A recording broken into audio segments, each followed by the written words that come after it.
Hello everybody, how are you doing today? I'm Margaret Marie and welcome to my channel. I decided to start a new series and I decided to call it Sample This. And this is where I go and get high-end beauty samples like foundations, concealers, primers, anything that costs quite a bit more than what you would pay at the drugstore. And I give them thorough tests to see if the products are long wearing, how they apply, are they easy to blend? Do they last all day? In other words, are they worth the money? And that is what this series is designed to do. It's designed to find the products that are really pricey, but that work really well and are worth the money. Now, the product that I chose to start off this series is the Anastasia Luminous Foundation. And here are the samples that I got. Now, what I really like about this foundation is that it comes in 50 shades. I mean, that is just incredible. 50 shades is one of the larger shade ranges that you can find. Before I start applying the product, I'm going to give you a little information about it first. The Anastasia Luminous Foundation is a medium coverage liquid foundation with a luminous natural finish. It's free of parabens, mineral oil, it's vegan, it's cruelty-free, gluten-free, long-wearing, dermatologist tested, clinically tested, it's suitable for sensitive skin, non-comedogenic, no flashback, and it's ophthalmologist tested. Okay, so now I'm ready to sample this. Get this side pulled off, and then it just comes right out like this. Okay, so here's the two little samples that I'm gonna try. I'm gonna mix these together. First, I'm gonna take this darker one. All right, I'm gonna get some out of this color, the lighter color. Attempt to mix these together. I already have primer all over my face, so I am ready for the foundation. So I've got it mixed up here. I'm just gonna keep mixing as I go to apply it because the product is extremely thin. I'm gonna start dotting it all over my face to start with.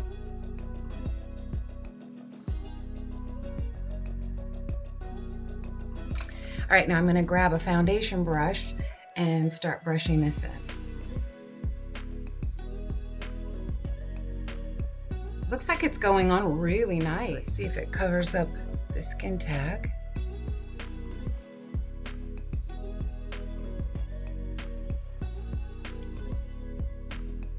Yeah, it does. It feels creamy. It doesn't feel like thick and heavy like a full coverage foundation. This is definitely a medium coverage foundation.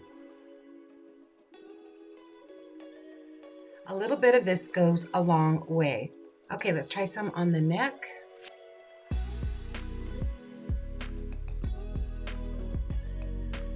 It's blending in seamlessly. You can't see the red patch that I had there when I started. It covered it up really well. For $38, I'm expecting this foundation to do a fantastic job. Okay, so I have the foundation on and only the foundation. That's all I have makeup-wise on. So now what I'm gonna do is we're gonna go outside and let's see how this looks out in the sun. Here in natural daylight. So far, what I could see out in natural light, I feel like this looks a little bit cakey. And I can also see it breaking up on my nose. It's like there's like polka dot spots on my nose. I don't know if you can see those or not, but they are there. Because of that, I'm not too impressed so far because what that means is that the oil to water formation is not exactly correct. You need to have more water in a foundation than you do oil. Otherwise, the foundation will separate. I'm not sure exactly if that is the case in the water to oil formulation or what, but so far I'm not really impressed with this $38 foundation because okay, so I'm back in the house and what I'm gonna do is put on the rest of my makeup and I'll be right back. Okay, I have the rest of my makeup all put on and I did find that everything went on really well. My eye concealer went on okay too. Didn't have any problems getting my eyeshadow on. And what I did is I took my sponge and I went over my face again to kind of get rid of that kind of cakey look that it had, and that seemed to help quite a bit. As far as my nose goes, you can see it's a little bit broken up, just a tiny bit, not all the way, but a little bit. But let's see how this goes through. As you can see, it's 10:35 in the morning. So I will be back later on tonight. I'm not sure exactly what time, but I am gonna give this at least 8 hours. All right, so I'll be back then and we'll just see how well this $38 foundation works. Okay, I'm back. And as you can see, it is 5:30 p.m. All right, so I've had this foundation on my face for 8 hours. Now it's time to see what this did. Now, before I break down everything that I thought about the product, what it did, what it didn't do, I just want to say a couple of things. I did all the protocols that this foundation said to do.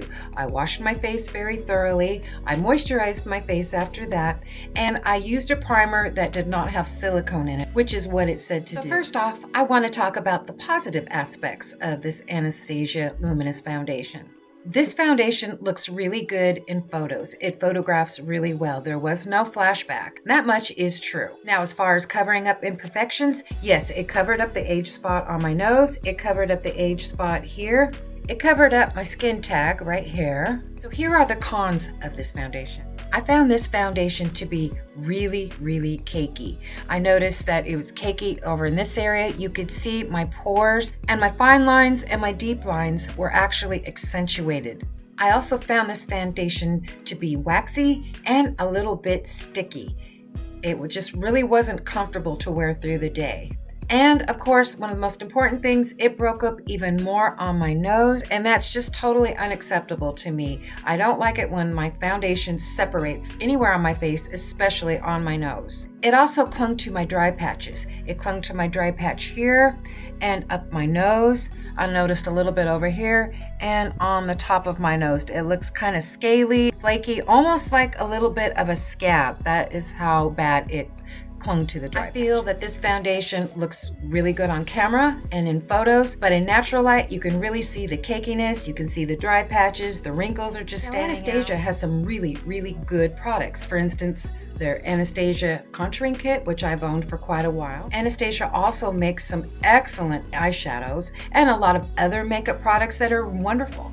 But this particular foundation just did not do the job for me. Now, right now, sitting right here in my drawer, I have 3 drugstore foundations that cost a third of the price of the Anastasia that work really well, such as the L'Oreal Age Perfect foundation with serum in it, or this L'Oreal Infallible foundation with the glow in it, or even a BB cream like this Burt's Bees BB cream. I found that these 3 drugstore foundations do a lot better than this $38 foundation. So the question is, would I buy a full-size bottle of this foundation? No, I would not. I'm not knocking down Anastasia as a whole. It could just be that my mature, dry skin is just maybe too dry for this particular foundation. So this will conclude the Anastasia Luminous Foundation review. And I thank you guys so much for watching. And you enjoy the rest of your day. You take care. Bye-bye.